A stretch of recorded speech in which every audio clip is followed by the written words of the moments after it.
My earlier video about libertarianism was not aimed at or intended for an audience of libertarians. And this is obvious even from the title.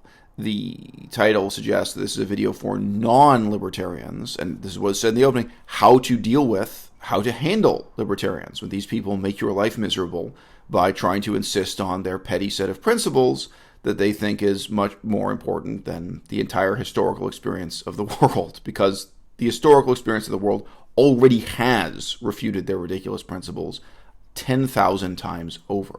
Sorry, to briefly digress, the notion that education for the poor will be provided by the free market without any government regulation, any taxpayer involvement, it's been disproven in pretty much every society in the world. We don't have to go back that far in recorded history, whether it's in North America, Western Europe, or Asia, to go back to a time we have well-documented examples of how society functioned, how people struggled to attain basic literacy in a society without the public provision of education, without taxpayer involvement in providing education, especially for the poor. But in pre-modern times, if you go back and look, medieval Europe or whatever, pre-modern Japan, the quality and availability of education, even for the wealthiest of the aristocratic elite, was abysmally poor.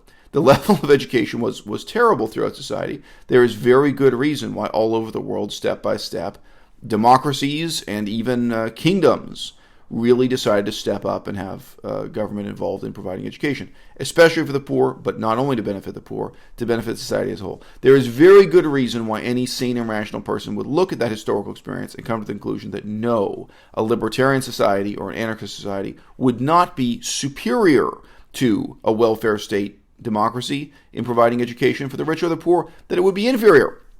And these ideologies live in a constant state of discomfort in dealing with the incongruous contrast between the extravagant claims they make about the future and what the implications of those claims would be, if true, were we to apply them in a fair and open-minded way to the past. But the point of the video was not to start a debate with libertarians or anarchists. The point of the video was just to say to you, these things are not worth debating. They're not. Nobody thinks this is worth debating. This is a tiny, fringe political group that clings to principles that are so absurd, I said it briefly in that video, that are so absurd that the vast majority of people will just never sit down with them and talk through the ridiculousness of the notion that poor people in remote and rural areas would be better off if the rich just gave up paying taxes, if the rich could just spend more of that money on themselves and not have to pay taxes that would go to benefit the poor by providing them with access to school, access to hospitals, access to roads, electricity, running water, sewage treatment, etc. That would just be this massive improvement for society. That's what libertarians and anarcho-capitalists are arguing, and to some extent these related ideologies like minarchism all share in the same set of values. Now, these debates, look, real debates that are going on right now in a big way. What is the future of China supposed to be? Currently, communist China with its strange hybrid mix of, socialist and capitalist elements. What is the future of China going to be? Do you think anyone is seriously discussing this absolute nonsense? Do you think anyone is proposing that China would be better off in the future if they didn't have public education? If poor people in China could not have free access to school and in some cases free access to university, by the way. I myself was a teacher recently in a program that was provided for free to students. Not all university programs are free in China, but some are, and thus provide a step up for poor people. Does anyone on earth, aside from ideologues of this laughable fringe ideology, does anyone think that the way forward for China is to embrace one of these fad libertarian ideologies, abolish the provision of education for the poor? That would be getting rid of one of the only good things China has going for it. One of the few things it has that's making a bad situation better, politically, socioeconomically, and otherwise. Is anyone proposing that the future of Syria or the future of Afghanistan would be improved if the government just disentangled itself from education? If the government just stepped back and said, hey, the free market, anarcho-capitalism, and libertarian forces, the free market can take care of sewage treatment, the provision of roads, the provision of education, the provision of electricity in Afghanistan and in Syria right now, let alone China, a situation with more stability, more centralized government control. Is anyone debating this? Anyone at the United Nations? Anyone, USAID? Anyone at any level of any charitable organization? Do you even think there are charities? Because, I mean, charities can be run by any crackpot who manages to get a few tens of thousands of dollars in donations. Do you think there are humanitarian agencies on the ground in Afghanistan looking around saying, wow, you know what would improve this situation? If we got rid of the little bits and pieces of the welfare state that are here, if these people went back to more anarcho-capitalist, free market, unregulated conditions, you know what would improve things here? If the government stopped trying to compete with the Taliban in the provision of education to the poor. When you talk about separating government from provision of education or provision of sewage treatment, as I said earlier, provision of roads, who do you think steps in and takes over? As I said in my earlier video, large organizations that resemble a government. In a Catholic country, it may be the Catholic Church. In Afghanistan, surprise, surprise, it will be the Taliban or other Muslim fundamentalist organizations that, guess what? Collect taxation. Like the tithe. Tithe is a uniquely Christian word. You can look it up. It's not part of normal modern English. Like collecting tithes in the Catholic Church. In Islam, they collect zakat, they collect donations, they collect a percentage of people's income, and then Muslim organizations, again, going back to the Dark Ages, can use that, indeed, to operate things like schools and other institutions in the public interest. Guess what?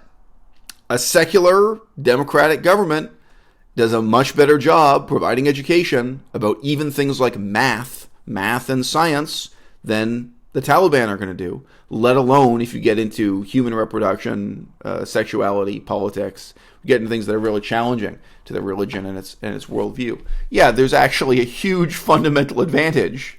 It's no surprise to anyone who studies history to stepping out of the Dark Ages, stepping out of the horrible reality of the Middle Ages into the modern era. Modernity being in very large part defined by centralized provision of government services paid for by taxation. So look, my point is, again, nobody is going to have this debate with you. I'm not going to. I have no interest in debating this with anarchists and libertarians. It's an absolute dead end. Whereas I'm very interested in debating what is the future of China, what is the future of various places I've done research on to varying extents, and I'd like to do more research on. So, I have a reply here in the comments section. Go over this really quickly, because I think the only thing that needs to be said in response to this is just restating the very basic principle, which most people won't bother to do if they're talking to a libertarian face-to-face or they're talking to an anarchist face-to-face. Yes, I support the concept of taxation. The vast majority of human beings, not just in democratic societies, but in dictatorial societies, support the concept of taxation. And you guys need to look in the mirror and realize that all your talk about taxation being theft and taxation being a crime and taxation being violence is just laughable, even in the context of communist China. That yes, the vast majority of people do believe in the principle and they believe in the practice, and they can see the positive outcomes.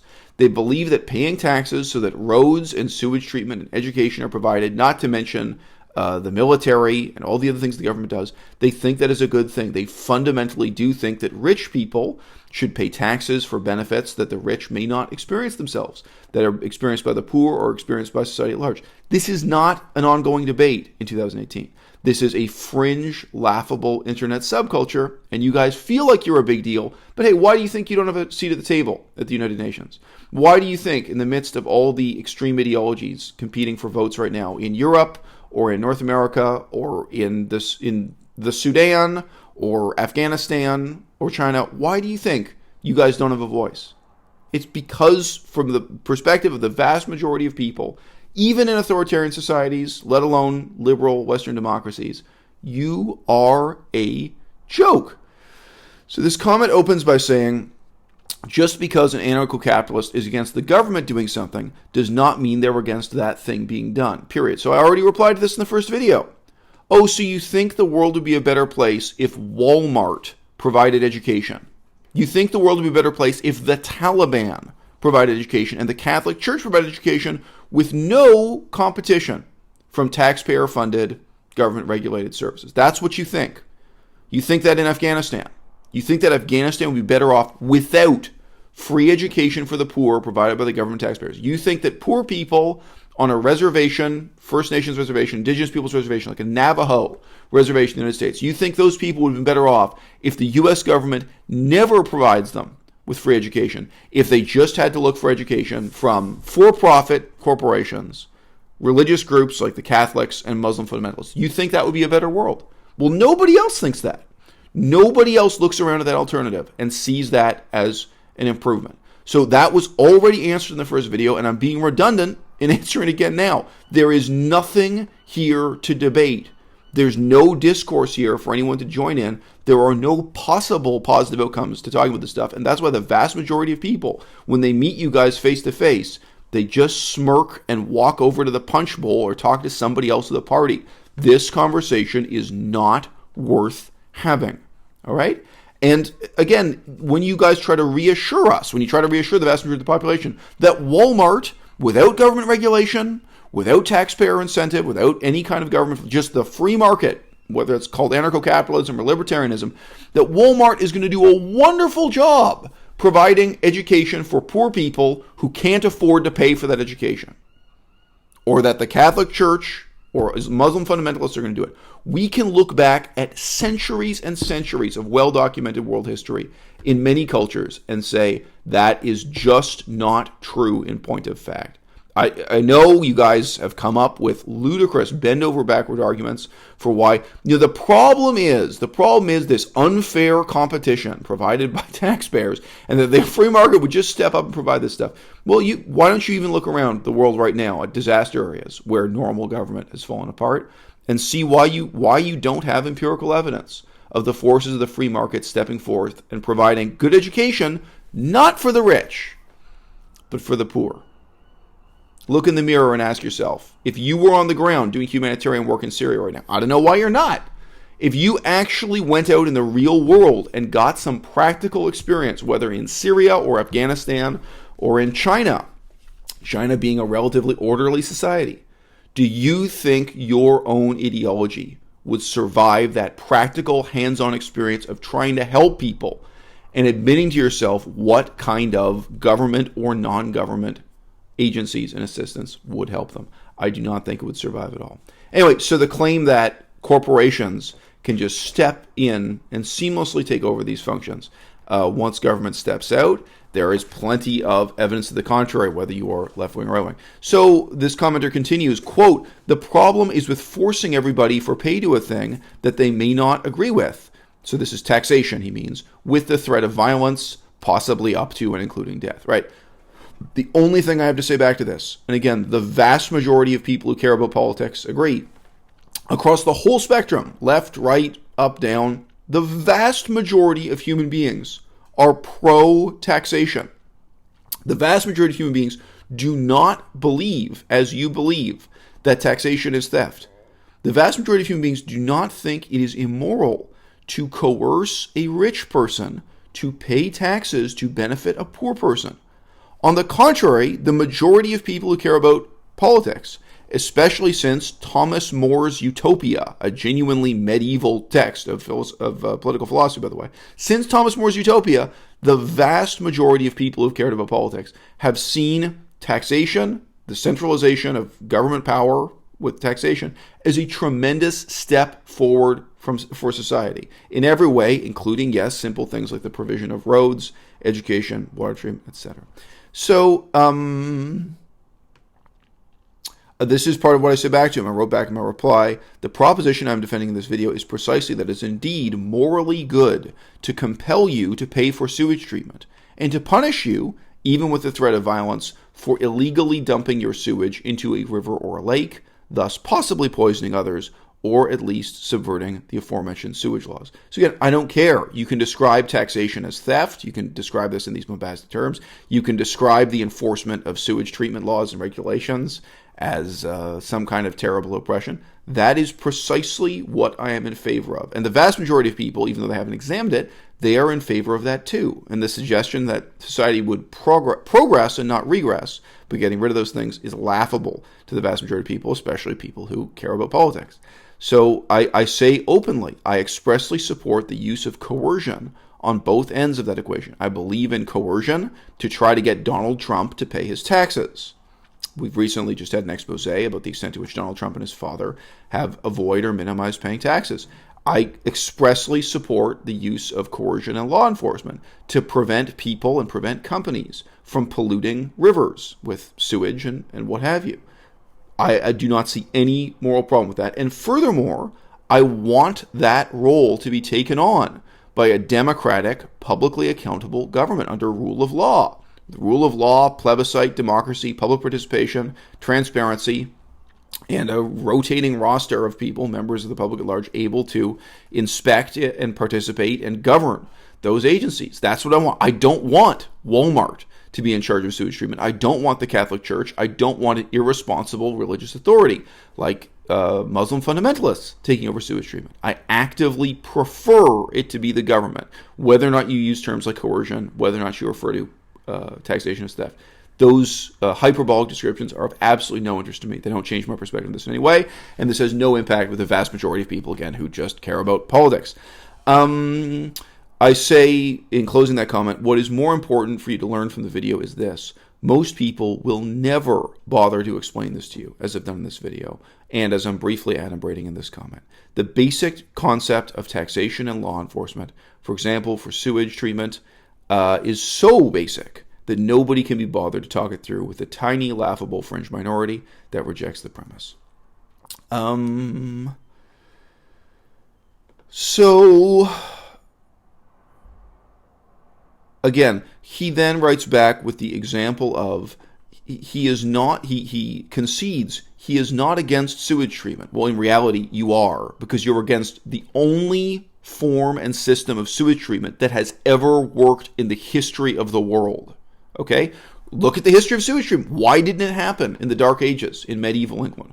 What exactly was the historical process that created sewage treatment as we have it today? It was exactly the process of centralized taxation-based governments through coercion and legislation. I'm sorry, it's just not true. Back in the 14th century, this didn't happen, neither in Europe nor in Asia, etc., etc. Anyway, sorry, so you say you're not against sewage treatment, but you are actually opposed to the only example and the only model of working sewage treatment that has ever been proven to work in the history of the world and has recurred separately in different societies all over the world. But there is no free market anarchist model of sewage treatment that's ever worked. And again, in societies where due to war or earthquake or whatever, where the government falls apart and stops operating, where people do revert to something more like a free market anarchy situation, one of the first things that falls apart is exactly the provision of sewage treatment. It's not the case that the free market steps forward to provide those things. And the free market does step forward and provide other things. No one could claim that the free market is 100% non-functional in the absence of the state. There are other things that it's good enough at doing. Back in 14th century Europe, everybody had access to beer, but nobody had access to clean drinking water. Really think about that. Why? Because the free market is very good at packaging and marketing a product like beer. I was reading even 17th century Europe, people were drinking beer for breakfast because beer wouldn't poison you. In Italy, there were factories where they drank wine from the moment the factory opened at 8 a.m. They'd drink wine all day because they could get a hold of alcoholic beverages like wine and beer on the free market that were not poisonous, that were not going to give them waterborne illnesses. And it was actually incredibly difficult for them living in urban conditions in a pre-modern society without this kind of welfare state. It was very difficult for them to get drinking water that wasn't carrying disease. So yeah, this is historical reality. Some things the free market provides well, especially when it's a packaged for-profit product. And some things, whether it's education, prisons, sewage treatment, or roads, are really a very big problem for the free market to provide, and that's why all over the world, again and again, centralization of taxation has solved these problems in the way that it has. So he says he is morally opposed to taxing 100% of people to pay for sewage treatment. Okay, and he refers to taxing as stealing, right? Okay, He asks, should someone who lives off the grid and uses a composting toilet be taxed, he says, stolen from, should they be taxed with the threat of violence if he doesn't pay in order to treat sewage? Now, again, all I have to say back to this basically is yes.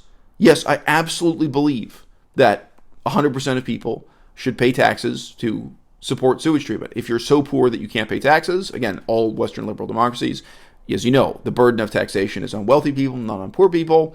Issue of, progressive taxation, etc. But this is irrelevant, these kinds of details. Sure, in principle, even the beggars should pay a few pennies a year to support the sewage system. I'm entirely in favor for that, and the millionaires should pay thousands of dollars to support it.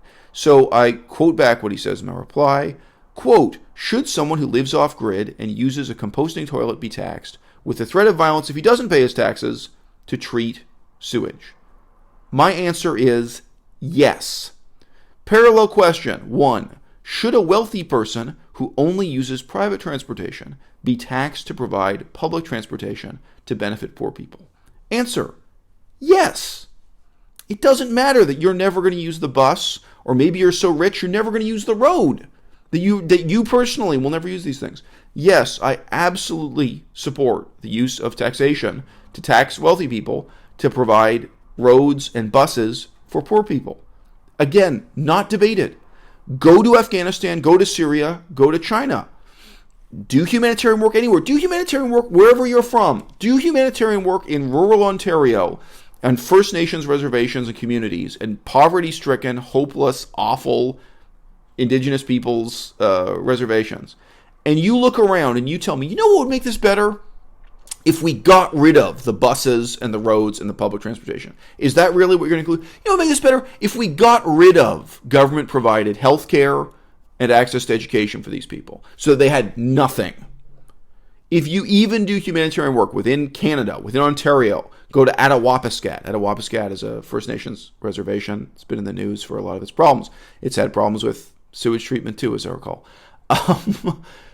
Go and take a look at this human reality, and you tell me why it is you think that less support from taxpayers, that taxing the rich to benefit the poor, why it is you think that would be an improvement and wouldn't be devastating for these people in any of these contexts. It's laughable. The political philosophy you're supporting is just laughable, and it is laughed out of the room in any negotiations about any real-world situation. Okay?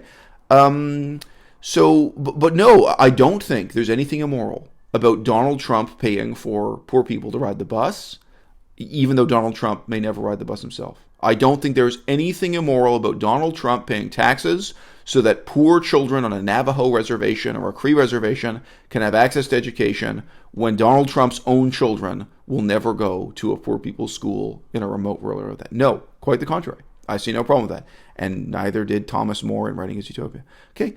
My parallel question 2 is, should a wealthy white person be taxed to provide schools for poor Navajo people on remote reservations where that white person's children will never benefit from the education themselves? My answer is yes. Okay? None of this is debated in the real world.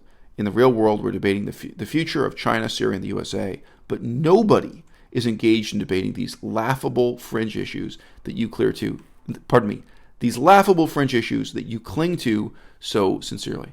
Okay, guys, there are things I care about passionately that are fringe, that almost nobody else cares about, okay? And I am accustomed to explaining to people why they matter, or on a purely human, individual level, why they matter to me. It's obvious that democracy in Cambodia is never going to be front page news. It's never going to be a major headline. It's never going to be something the public in Canada takes seriously or cares about. Frankly, right now there's a little bit of interest. The future of democracy in China. It's amazing to me how little people care about this. The concept that Chinese people should actually elect their government instead of having a dictatorship. It's amazing to me how fringe the whole question of democracy in Athens, the legacy of a major author like Aristotle. It's amazing to me how fringe even major political philosophy questions like that in the history. It's amazing to me. But I'm able to sit down in a detached manner, give an account of why these issues matter to me, And what kind of positive outcome the debates I'm engaged in, the debates I'm inviting others to engage in, what kind of positive outcome they could have in the real world. Okay? And that is what you also have to be willing to do with your political philosophy, whether it's libertarianism or veganism, democracy or otherwise. Whatever the set of ideas are that you're advancing, you have to be able to give an honest and humble account from the fringes that takes account of why it is that you're on the fringes in the first place. Okay? And with that attitude, with that humble attitude in mind, present to us what is the positive difference you can make. Because guys, guess what? Politics ultimately is about helping people. If there's nothing I can say or do to help the people of Cambodia, to help the people of Afghanistan, to help the people of China, or to help the people of rural Ontario, then I actually don't have a political platform to stand on.